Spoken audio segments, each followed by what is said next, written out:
अगर आपने एक दफ़ा ये घर में बनाकर खा ली तो फिर आपकी ये फेवरेट बन जाएगी और बड़े हों या छोटे हों उन्हें बाहर से लेकर खाने की ज़रूरत ही नहीं पड़ेगी। आप इसे घर पे ही बनाकर खाएंगे। अस्सलाम वालेकुम एवरीवन, कैसे हैं सब? उम्मीद है सब ठीक होंगे, फिट फाट होंगे, खैर ऑफिस से होंगे। चैनल पे नए हैं तो कर लें सब्सक्राइब, वीडियो को करें लाइक शेयर एंड प्यारा से कमेंट करें। आज हम बनाने जा रहे हैं वेजिटेबल पैटीज़। उसको बनाने के लिए सबसे पहले हमने लिया है 1 कप मैदा। मैदे में डाला है नमक और अजवाइन थोड़ी सी। अगर आप चाहें तो अजवाइन को स्किप भी कर सकते हैं। और 2 टेबलस्पून के करीब हमने इसमें घी डाला है। घी डालने के बाद हमने इसको नॉर्मल पानी के साथ अच्छे तरीके से इसकी डो गूँध ली है। और डो जो इसकी हमने बनाई है वो नॉर्मल हमने रखी है, ना तो वो ज़्यादा हार्ड थी ना ही वो ज़्यादा सॉफ्ट थी। और डो जो है हमने बिल्कुल स्मूथ सी डो बनानी है। बहुत अच्छे तरीके से इसको गूंदना है, जैसे हम आटे को गूंदते हैं वैसे ही इसको गूंदना है। जब ये स्मूथ सी डो बन जाएगी तो फिर हम इसे 15 मिनट्स के लिए रेस्ट के लिए रख देंगे। तब तक हम इसकी फिलिंग रेडी कर लेंगे। ये बनाने में जितने ही इजी हैं, खाने में उतने ही बहुत ही मज़े के बनते हैं। आप लोग भी ज़रूर एक दफ़ा ट्राई करिएगा और फिर बताइएगा। फिलिंग बनाने के लिए हमने इनके लिए थे बॉयल पोटैटोज़ लिए हैं। वो आपकी रिक्वायरमेंट्स के अकॉर्डिंग आप जितने भी बनाना चाहेंगे उसके मुताबिक ले लीजिएगा। मैंने तो 3 से 4 लिए थे और उनको अच्छे तरीके से बॉयल किया। बॉयल करने के बाद इनको पील किया और फिर अच्छे तरीके से इनको मैश कर लिया। बिल्कुल स्मूथ सा मैश करना है, स्मूथ सा कर लें। अगर ऐसा करना है तो वैसे कर लें। फिर उसके बाद एक फ्राई पैन लिया है, उसमें थोड़ा सा ऑयल डाला है, उसमें ज़ीरा डाला है, थोड़ी सी कुटी हुई लाल मिर्च डाली है, नमक डाला है और फिर हमने जो मैश करके पोटैटोज़ रखे हुए थे वो डालकर अच्छे तरीके से हमने इसको भून लिया है। एक मिक्सचर हमारे पास बनकर आ जाएगा। जैसे हम फिलिंग बनाते हैं समोसास की, वैसे ही हमने इसकी फिलिंग्स बनाई है। और उसके बाद हमने इसमें चॉप किया हुआ एक बड़ा प्याज डाल दिया है और इसको मज़ीद 2 से 3 मिनट के लिए पका लेंगे मिक्स करने के बाद। और ताकि इसका और ज़्यादा मज़ीद अच्छा सा टेस्ट आ जाए, आप यहाँ पर धनिया भी डाल सकते थे और मिर्चें भी डाल सकते थे। अपनी मर्ज़ी है। अगर आप इसमें कोई वेजिटेबल्स डालना चाहें तो आप इसमें और मज़ीद वेजिटेबल्स भी डाल सकते हैं। फिर उसके बाद हमने लिया है घी और 2 से 3 चम्मच घी लिए थे और उसमें 2 से 3 चम्मच ही हमने मैदे के डाले हैं। और इसके बाद हमने एक स्मूथ सी स्लरी तैयार कर ली है। अगर ये बहुत ज़्यादा थिक हो जाए तो आप इसमें और ज़्यादा घी डाल लीजिएगा, तो ये थिन सी स्लरी बन जाएगी। स्लरी हमने ऐसे बनानी है कि इसमें कोई लम्ब्स नहीं होना चाहिए, मैदे की कोई भी गुठलियाँ नहीं होनी चाहिए। इस तरह की इसकी कंसिस्टेंसी होनी चाहिए। फिर उसके बाद हमने रोटी मैट लिया था, उसके ऊपर थोड़ा सा मैदा डाला और फिर मैदा डालने के बाद हमने डो बना कर रखी हुई थी ना 15 मिनट्स के लिए, तो उसको एक दफ़ा से फिर हम गूंद लेंगे। बहुत अच्छे तरीके से हमने इसको गूंदना है। ये देखें, ये ना तो ज़्यादा हार्ड है और ना ही बहुत ज़्यादा सॉफ्ट है। फिर हमने इसको 4 से 5 पार्ट्स में डिवाइड कर लिया और फिर हमने इसके बॉल्स बना लिए, सब पूरी तीनों चारों डो के। फिर उसके बाद एक एक करके हमने इनकी रोटियां बेलनी हैं।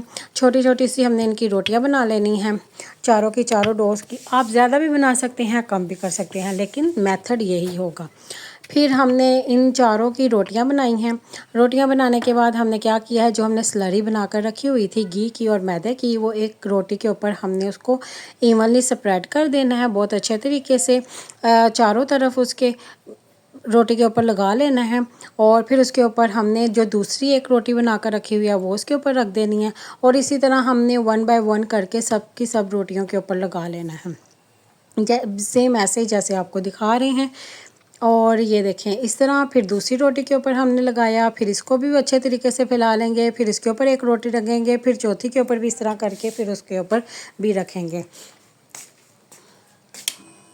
ये हमारी हो गई है। अगर आप चाहें तो इतना सा करके फिर इसकी एक बड़ी सी रोटी बेलकर तो आप पैटीज तैयार कर सकते हैं। लेकिन अगर आप चाहें, अगर आप इसकी ज़्यादा लेयरिंग करना चाहते हैं तो फिर आपने क्या करना है, इसको मज़ीद आप बेल लेंगे। बेलने के बाद हम इसके ऊपर डालेंगे, इसके ऊपर वही सेम जो हमने स्लरी बना कर रखी थी और इसको फोल्ड कर देंगे।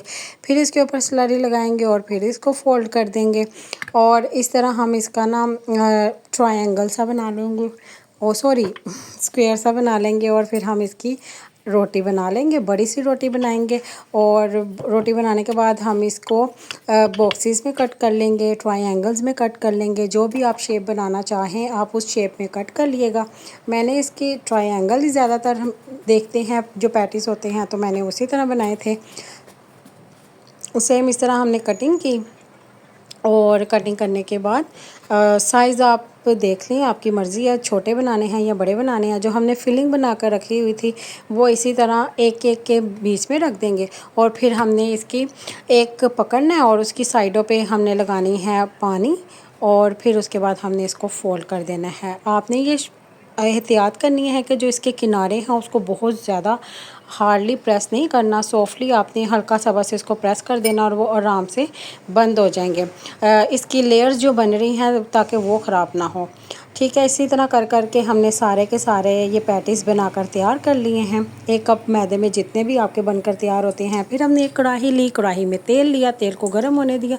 जब तेल गर्म हो गया तो फिर उसके अंदर हमने एक एक करके सारे के सारे पैटीज़ डालने हैं और उन पैटीज़ को पकने के लिए रख देना है। ये फ्राई कर रही हूँ, आप चाहें तो आप बेक भी कर सकते हैं और एयर फ्राई में के थोड़ा सा ऑयल लगाकर इनके ऊपर और आप इनको एयर फ्राई कर लें तो ये उससे भी बन जाती हैं। खैर यहाँ पर फ्राई करने के लिए इनको अच्छे तरीके से मैंने रख दिया है, फासले के ऊपर ही रखा है और इनको पकने देंगे। जब इसकी जो एक साइड है हम देखेंगे ये खुलना शुरू हो गई हैं, इसकी लेयर्स जो हमने बनाई थी। आप देखेंगे कि जैसे ही वो लेयर्स को ओपन होना शुरू हो जाएंगी तो फिर उसका मतलब ये है कि ये पक गई हैं। एक तरफ से पक जाएंगे, हम इसकी साइड चेंज कर लेंगे, फिर दूसरी तरफ से पकाएंगे तो दूसरी तरफ से भी ऐसे ही जैसे इसकी लेयर खुल जाएगी तो हम उसको पकाएंगे और गोल्डन ब्राउन होने तक हमने इसको पकाना है और हमने वेट करना है जब तक इसकी लेयरिंग खुल ना जाए। तब तक हमने इसको ऑयल में पड़ा रहने देना है, तब तक हमने इसे छेड़ना नहीं है। अब यहाँ पर ये हमारे गोल्डन ब्राउन हो चुके हैं, इसकी लेयर्स भी ओपन हो चुकी हैं और ये बहुत ही मज़े के क्रिस्पी से बनकर हमारे पैटीज़ तैयार हो चुके हैं। और ट्रस्ट मी कि ये बेकरी से भी ज़्यादा अच्छे बने थे कि जो हम बाज़ार से लेकर खाते थे उससे भी ज़्यादा मज़े के ये बने हुए थे। फिर उसके बाद हमने इसको सर्व किया। आप ये देखें कि कितना अच्छे और ये क्रिस्पी बने हुए थे। इसकी लेयरिंग कैसे इजीली ओपन हो रही है। हमने इसको मीडियम हीट के ऊपर पकाया है और ताकि ये अच्छे तरीके से पक जाए, थोड़ा सा भी कच्चा ना रहे। और फिर आप इसको केचप के साथ खाएं, जैसे मर्ज़ी खाएं। आप इसे वैसे भी खा सकते हैं, वैसे भी इनका बहुत मज़े का टेस्ट था।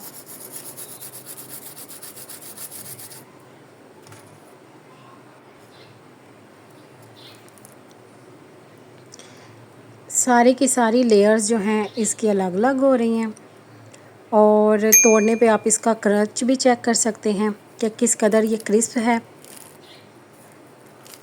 और फीलिंग भी इसकी कितनी अच्छी है। बाज़ार से जो मिलते हैं उनके अंदर तो फीलिंग ही इतनी अच्छी नहीं होती है और कैसे इसकी अंदर से लेयर्स बन रही हैं और ये पकी हुई हैं।